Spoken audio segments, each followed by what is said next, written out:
Burn, Maverick, Sly, Death and Taxes, Frights, Tron, Cephalid Breakfast, Stompy, Xerox, Pickles, Sylvan Plug, Hate Bears, Prison, Strawberry Cheesecake, Nick Fit, Amulet, 8-Rack, 8-Whack, Omnidor Thragfire, Electric Sex Pants Vindaloo, Ponza, Scam, Sneak and Show, Fish, The Epic Storm, Bear Force Chalice on One, The Rock, Acid Trip, Tin Man's All-Star Band, Oops All Spells, Magic the Gathering deck names. They're dumb, but is that a bad thing?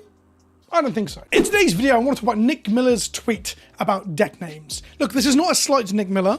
I have no problem with Nick, and I've always enjoyed his whole part of being the Star City coverage stuff, okay? Him doing deck techs back in the day with Cedric and Patrick on the booth and stuff, that was like my weekend viewing for Magic. So no shade to Nick.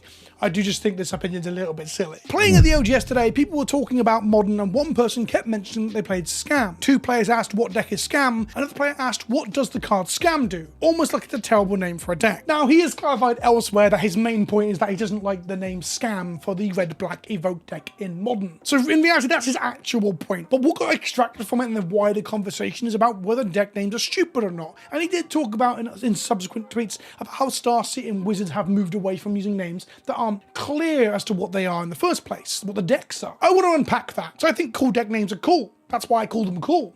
Cool.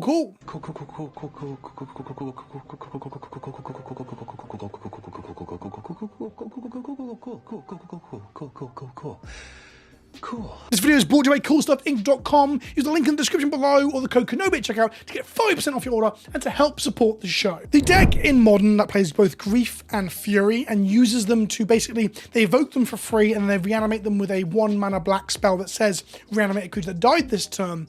So it gets a free creature and 2 ETB triggers for the low cost of 3 cards. It's called Scam.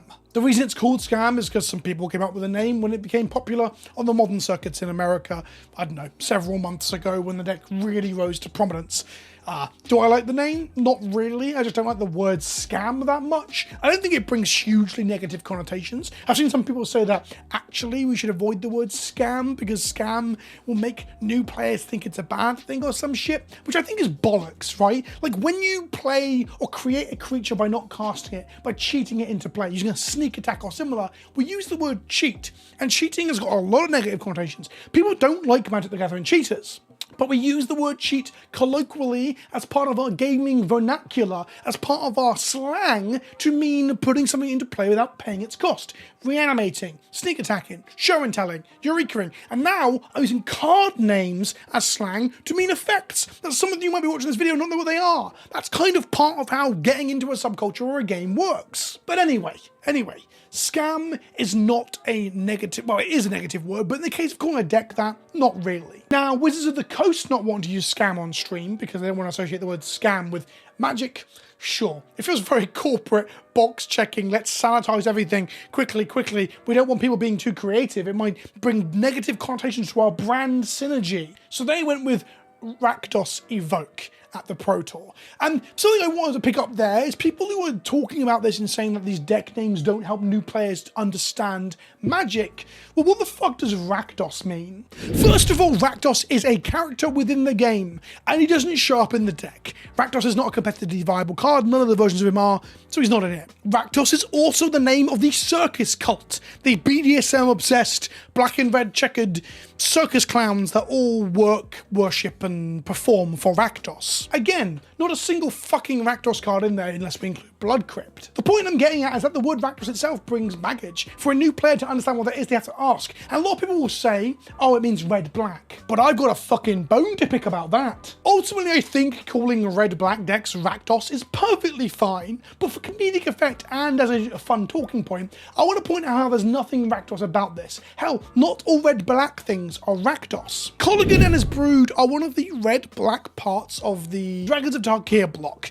and Colligan's brood and the people that follow Colligan are part of Colligan's clan, as it were. But the fact of the matter is, Colligan isn't Rakdos. He doesn't perform in a circus and he's not a fucking demon from Ravnica. It's kind of like, let's say we have a Universes Beyond we did Universes Beyond 15, 20 years ago, and the Klingons were red-black in the Star Trek set. And let's say that codified what red-black as a colour pairing was prior to getting the Guilds of Ravnica. So then for the rest of Magic's life, we called all red-black decks Klingon decks, in spite of the fact there's not a single Klingon fucking card in them. I also think that Klingons probably would be red-black. That's why I used them as that example. What colours do you think Klingons would be if we had a Star Trek set?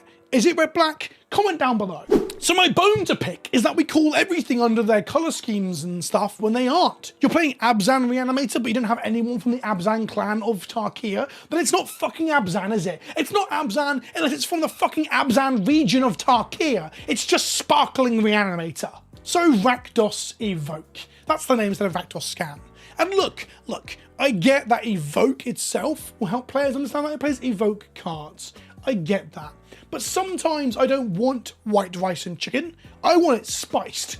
I want some vegetables in that rice, a bit of chicken stock when I'm cooking up in the pan. Maybe I'm going to cook my chicken with herbs and spices. I'm going to bake it so it's spicy. Because sometimes having the most basic fucking thing is boring as shit. I'm going to do this thing where I liken it to band names, which is not quite the same because it's not. Band names don't have a function within a game, as it were. Or at least at a tournament, when you ask someone and they say, oh, I'm playing Mr. Toad's Wild Ride, which could be a band name or a deck name. It's both, I think. But either way, the band name doesn't need to tell you much other than that's just what the band call themselves, what they identify as. But I think band names are fun and interesting and almost work as advertising for the bands themselves. You know that joke where you're saying, like, you say something really weird like Thunderwave in the Underdark, because a point that I saw a Baldur's Gate developer tweet about today, and they said that was a cool band name. Well, yeah, there's a reason we think of things that sound like cool band names, and that's why sometimes we make jokes that they sound like cool deck names, because cool deck names are, to go back to what I said earlier,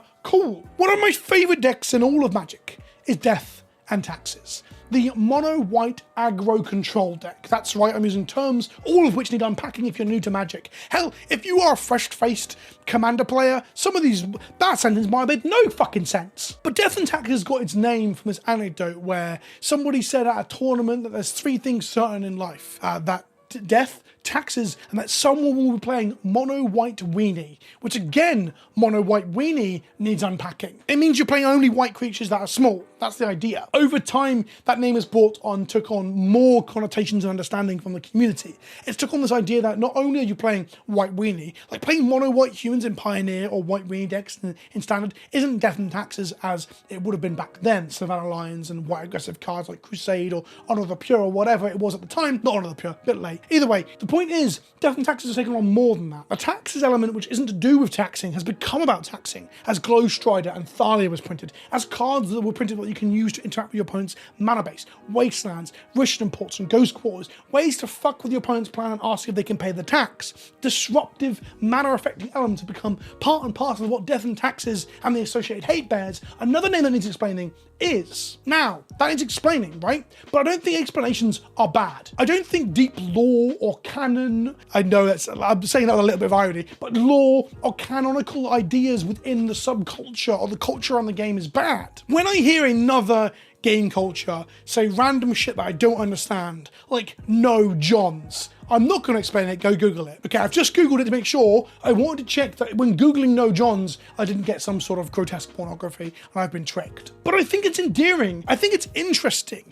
It might be obtuse and difficult to pass at first. It might feel like a dark cloud. You've got to, let's say dark cloud, just a cloud of smoke and steam you must move through. But that's how any good mystery story starts, right? Smoke and steam, baby. Death and Taxes as a name is probably responsible for a good portion of why people got into it. The other reasons would be that it's fun, or it's the archetype that someone's explained they will like, or they explain what they want to do in Magic, or perhaps they've watched some videos of some stupid man on the internet shouting about dicks and cum whilst also playing it. But Death and Taxes is such a good bit of marketing for the deck, and that occurs to other things too. Tron is such a fucking powerful one-syllable word, isn't it? And to me now, it just means playing 3 lands, making 7 mana, and casting spells you shouldn't play on turn 3. But of course, to other people, it'll mean Tron as in, you know, the 80s retro video game anime-based movie, or the kind of cool sequel that I like a lot more than other people do that have the amazing soundtrack by Daft Punk. But in reality, it's actually short for Tron, which is a portmanteau of the word Urza, because of the Urza lands in Magic that are part of the Tron deck, and Voltron, which is a combination of robots from an 80s American cartoon. Look, I'm explaining it, and it just makes me smile.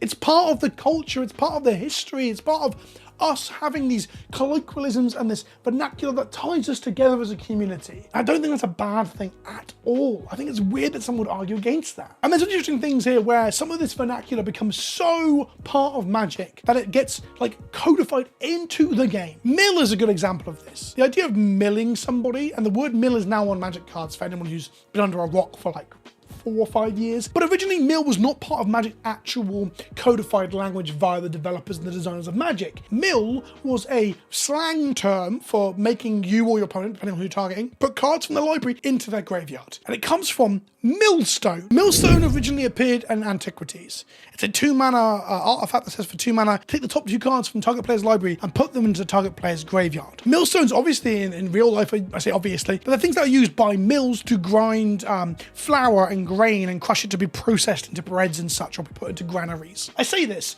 I actually don't know if you process it via the millstone then put it into a granary, or whether you store the whole, I think you store the whole grain and mill it prior to using it in the food. If you are a miller, is that the word? Tell me in the comment section below which one it is. I could Google it, but I don't want to.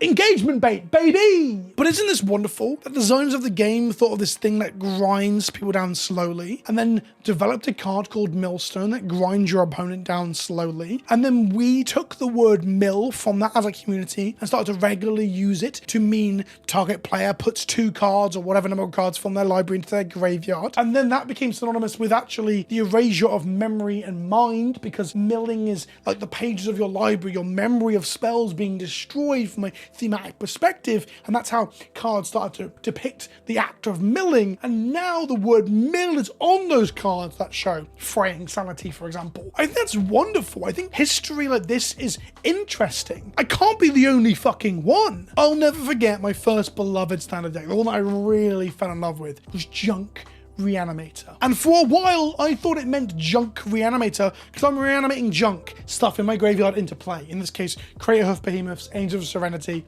things that aren't really junk, they're pretty good. But the point is, that's why I thought it was called Junk Reanimator. What it actually was that prior to Khans of Tarkir block being a thing, and then codifying the names of the color combinations with 3 color clans, black, white, green was called junk in Magic. Now, I've never really known why, so I've just Googled it for this video, and it's this idea that green, white, black decks for the longest time didn't have a cohesive or like aimed combo game plan. They were predominantly in Magic a pile of good cards. Junk, just random green, black, and white stuff. Kind of a advancement from the green, black rock decks of old, which I'm not going to go into why green, black decks are called rock. I just think all this history is great. And I am biased. My whole point of my channel is to talk, criticize, commentate, and perhaps catalog the history and the culture around the game. So I know I'm very biased, but I think having these terms that we understand, these things that we can joke about, these inside jokes, and this vernacular that we all understand, this vocabulary that we all get,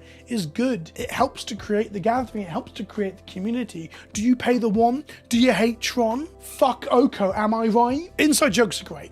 I think they're what makes a community vibe in a way. And deck lists and deck titles are just that. And you get to have creativity as well. It's not just a prescriptive piece of information given to you by a computer. A human has decided to call their deck Cephalid Breakfast. So personally, I think the flavor helps the community to be a community. It helps to make things enticing. It advertises them and gives people a sense of ownership too. And most of all, it allows people to be creative, because that's one of the best things about Magic is brewing, creating a thing and having some sort of minor ownership over it, even if it's just within your playgroup. So get out there and call your decks weird shit. Don't resort to red, black, mid-range. And even then, mid-range is explaining. Thanks for coming to my fucking TED Talk. I'll see you in the next one, bitches. It's a ta for now.